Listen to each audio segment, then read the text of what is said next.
Welcome back, everyone, to Fish Scales and Shrimp Tails. So today we're going to do a super quick update on the red cherry shrimp tank. Some interesting things happening in here, or maybe not so interesting. Let me zoom out here so we can see it. Haven't really done much to this tank since the last time I think that we showed it. Definitely have had some issues. Not entirely sure what's going on or if I'm imagining it. There does appear to be less shrimp in this tank than previous.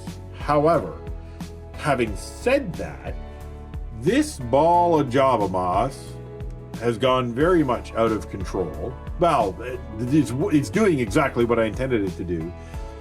And it seems to me the correlation is the less shrimp I see, the larger that ball of Java moss has got. And I rather suspect that the population of shrimp has not necessarily dropped in this tank. I just don't see them as much because they're in and among all of the Java moss and the rocks, hiding and eating, than they are out scavenging for food like they were previously. I'm not entirely sure on that. We'll see as time goes on. I'm not about to do anything to change it. I do still see a fair number of shrimp in here. I just see less of them at a time, mainly because I think they're just not visible from where they are. The tank has been very healthy. I do still see small, tiny shrimp in here from time to time, so I know that there are youngsters in here. The tank is growing very well. It grows very slow. However, there are a lot of plants in here. All the stem plants here in the corner, and then we have this trail of, what was this? Liliopsis something, I've forgotten, sorry. And that is growing all the way across and into the corner now, and this massive ball of Java moss. I'm pretty sure that that is absorbing most of the nutrients in the water, which means, of course, if there's not a lot of nutrients in the water, your plants are going to grow a little slower. And I think that's what's happening in this tank.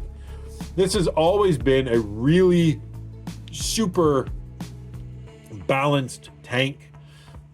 I never even cleaned the glass in this tank. I haven't cleaned it since probably the last time I did a maintenance session on camera. And that's if I cleaned it then, which I don't think I did.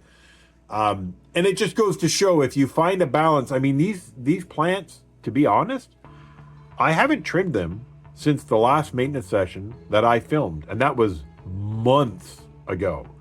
So they grow very slowly in this tank, as does everything. And like I said, that's just a balance of the amount of nutrients going in the water and the amount of nutrients the plant can soak up.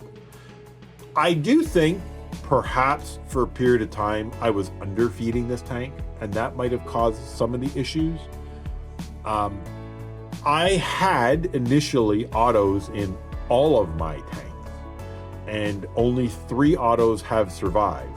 1 in this tank and 2 in the snowball tank. And again, I blame that partially on me. I think perhaps I wasn't feeding it enough, which is odd because I still get breeding on the albinos that are in here. And I do, like I said, I do still see from time to time very small shrimp juveniles in here that had to have been born in the last 3 weeks to a month. So there is still breeding going on. There are still babies in here. I just think a lot of that activity in this tank is hidden in that Java moss. I've taken a number of eggs out of this tank and put them into a breeding tub that's right below it. It's in a position I can't really show it to you guys, but it's literally, well, here, we're gonna excuse the noise and the mess. Let's pull that off. Here we go, guys. So right below, we have a little breeding tub. Now, I don't think you're gonna see anything in here. There's one there, and there's one in the back. I can see it's starting to grow algae. So that is just a tub from Walmart that I picked up, and I use that to house all of the, sorry guys, I'm making a mess of things, what happens when you don't do this all the time, right? All right, forget that. So I think that's just the algae is okay in there. There's lots of Java moss in there. All I've done is I took a tub from Walmart, $15 or $20 tub, put dirt in the bottom and sand like I always do, threw a light on over top of it, which I see that one's sort of falling down a little bit. And there's a little pump, or there's a little filter in the back, just a tiny one, just a little sponge filter going in the back for aeration and for filtration. There's probably 15 to 20 babies in here of varying different ages, and they're all from either these guys in this tank or Dum Dum in the snowball tank. They're the ones that are breeding at the moment. They're the most mature ones that are here. So every now and then I'll see them on the glass or laying eggs on one of the leaves, and I'll just clip the leaves off, throw it in there, and hope for the best, essentially. But again, like all my tanks, guys, no chemicals in here, no mucking about, happy, healthy, breeding, clean, no problems, no sickness, no illness, no necessity for me to put my hands in here of any kind. Just add food from time to time and we're good. There are, and like I said, guys, I don't know why you don't see them as often as I used to, but I really think that they're all just hiding in that big clump of Java moss, because I do see little ones come out of there at feeding time, and I do see them over the sponges sometimes, but it feels like there are less of them in here, although it's a very unscientific diagnosis of what's going on. It's possible that the population has died off. I'm going to give it some time before I do anything as far as adding to it. I think they're still breeding in here. I think it's just they're hiding in here more effectively than they used to. But we'll see. Again, if I have to wait a little bit for them to get a breeding population going, that's fine. I know it's been a lot longer than most people would wait. But I set tanks up to enjoy and to watch and to see a little slice of nature in their own home, and that's really what I've set out to do, and that's what I have. The fish in here are very calm, they're very happy, they go about their day looking for food and doing the things that you would expect to see them. There's no interference on my part, there's no chemicals. You'll see copepods swim by every now and then, you'll see fish chase them around. It's just a very natural setting. There's algae on things here. I mean, if you look in the back, you can clearly see there's algae on some of the leaves. Whoops, there's algae on some of the leaves in the back and that sort of thing. It's all just part of a healthy ecosystem. And I see no reason to stick my hands in here and interfere. I mean, yeah, look, there's roots sticking out of the ground all over. This is all just what a natural system looks like. And it's just so nice to sit back and watch. See here on that leaf? Can I zoom in on that leaf? Am I going to be able to find that leaf? Where are we? There. See, there's a little one right there. He's out.